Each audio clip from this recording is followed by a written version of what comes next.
اعوذ باللہ من الشیطان الرجیم انما یعمر مساجد اللہ من آمن باللہ والیوم الآخر واقام الصلاة وآت الزکاة ولم یخش الا اللہ فعسى اولئک ان یکونوا من المہتدین۔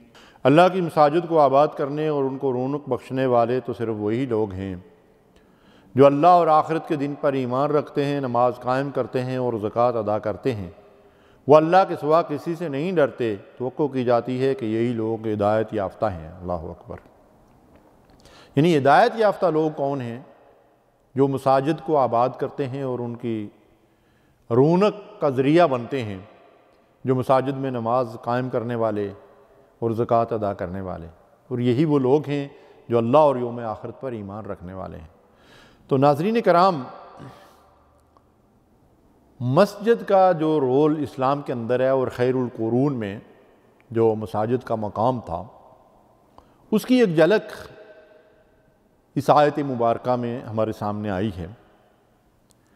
نبی کریم صلی اللہ علیہ وسلم اور صحابہ کرام کے دور میں مسجد کو ایک مرکزی حیثیت حاصل ہوتی تھی، اور وہاں 5 وقت کی نماز میں سارے مسلمان حاضر ہوتے تھے۔ الحمدللہ اس وقت شرعی عذر کے سوا کوئی آدمی گھروں میں نماز ادا نہیں کرتا تھا۔ 100% لوگ، مرد بھی اور خواتین بھی، مساجد میں آ کر نماز ادا کرتے تھے۔ آج ہمارا حال کیا ہے؟ 5-10% لوگ نماز پڑھتے ہیں اور باقی نمازوں کے ضائع کرنے والے ہیں۔ اور آج مسجد کا رول کیا رہ گیا ہے کہ نمازوں کے اوقات میں مسجدیں کھولی جاتی ہیں اور نماز کے بعد ان کو تالے لگا دیے جاتے ہیں۔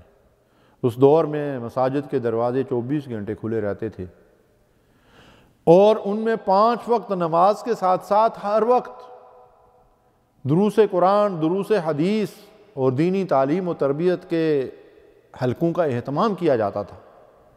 مسجد نبوی میں ہمیں روایات سے پتہ چلتا ہے کہ کسی حلقے میں بیٹھ کر لوگ اللہ کا ذکر کر رہے ہیں، کسی حلقے میں لوگ بیٹھ کر قرآن مجید کو سمجھنے سمجھانے کا کام کر رہے ہیں، کہیں درس حدیث ہو رہا ہے۔ اللہ اکبر۔ یہ مساجد مسلمانوں کی تعلیم و تربیت کا ذریعہ ہے، اور ان مساجد کو تالے لگا کر رکھنا نہیں، بلکہ وہاں ہر وقت تعلیم و تربیت کا سلسلہ جاری رہنا چاہیے۔ یہ مساجد اس دور میں گویا کہ پارلیمنٹ ہاؤس کی حیثیت رکھتی تھی۔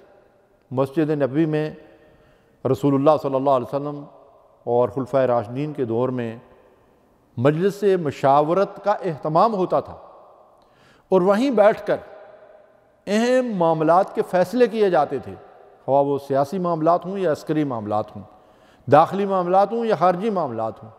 ان پہ مشاورت، بحث مباحثہ، بحث و تمہیز، سب کچھ اس مساجد کے اندر ہی ہوتا تھا، اور پھر فیصلے ہوتے تھے، اور انہی مساجد سے پھر جہادی وفود نکلتے تھے۔ ان کی تشکیل بھی مساجد کے اندر ہی ہوتی تھی، اور ان کی روانگی وہیں سے ہوتی تھی۔ باہر سے آنے والے وفود کو بھی مساجد ہی کے اندر جو ہے وہ ٹھہرایا جاتا تھا، ان کا قیام بھی مساجد میں ہوتا تھا۔ خواتین بھی 5 وقت پابندی کے ساتھ جماعت سے نماز ادا کرنے کے لیے آتی تھی، اور رسول اللہ صلی اللہ علیہ وسلم بعض اوقات اگر مجمع بڑا ہو تو خواتین کے ساتھ الگ سے جا کر ان کو ہدایات دیتے تھے، ان کو واعظ نصیحت فرماتے تھے۔ اور مسلمانوں کے نکاح بھی مساجد کے اندر ہوتے تھے، اور نکاح مسجد میں ہونا بڑی خیر و برکت کا باعث ہے۔ اس نکاح میں خاص برکت ہوتی ہے جو مسجد کے اندر ہو۔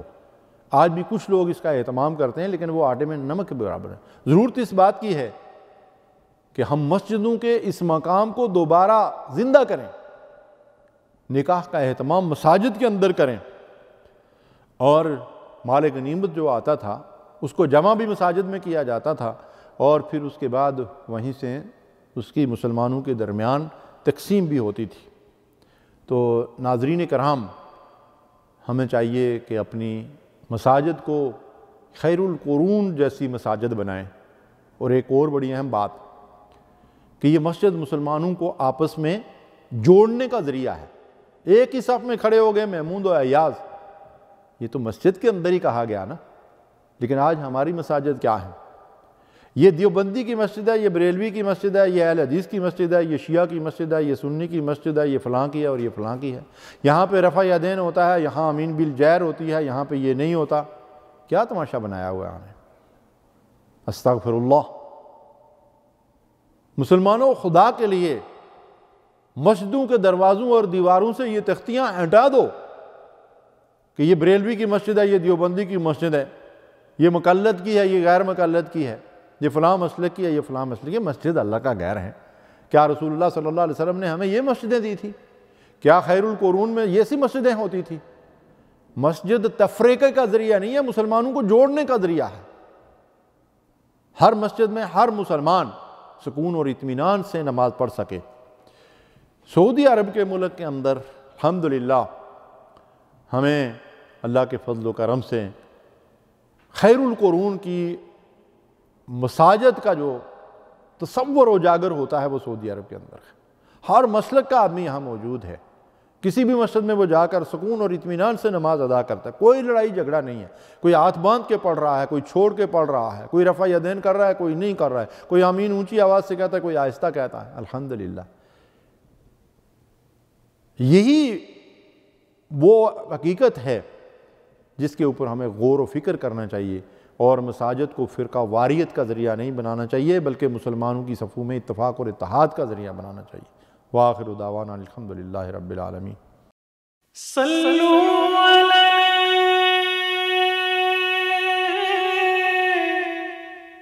وآلہ